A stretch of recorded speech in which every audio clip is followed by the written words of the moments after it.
is Jessica Kruger, and I am on the provincial wheelchair rugby team and third-year student at SFU. Today I was training at the Performance Institute. So my personal trainer's name is Steve Ramsbottom and is basically working on skills that are rugby focused. So strength building, speed, agility, everything that could be utilized in an actual game of wheelchair rugby. It's definitely strategic training. It's balancing between some cardio, some grinding, pushing. Control it out.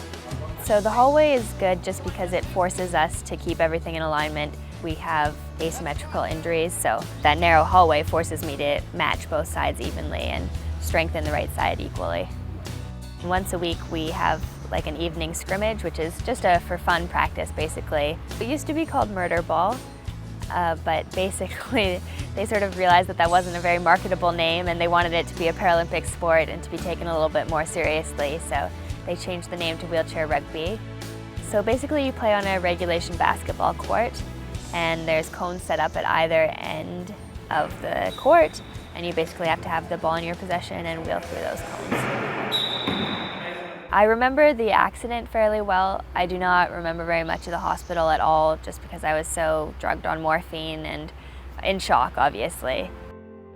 When I was 15 years old, I was working for a house painting company, and I was up 2 stories on one of the ladders, prepping the second story of the house, and I fainted and fell those 2 stories. So basically I woke up on the ground to the sounds of screaming from the painter who had found me, and then there was the ambulance coming, and I was rolled onto a stretcher and in the ambulance, and that's when I sort of began to realize that I couldn't really feel my legs.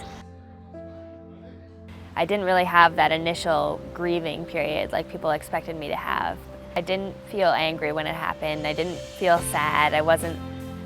I can't even describe the feeling. It was just that I was determined. I was focused on getting back to my life and working hard and proving to my family that I was going to be okay, and I didn't want to let them down because they were also so supportive to me.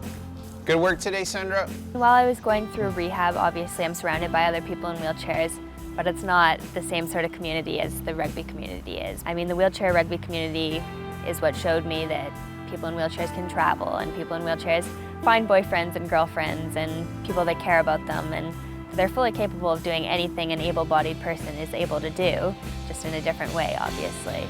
And I mean, they've been such a great support to me and have really helped educate me in so many ways as well.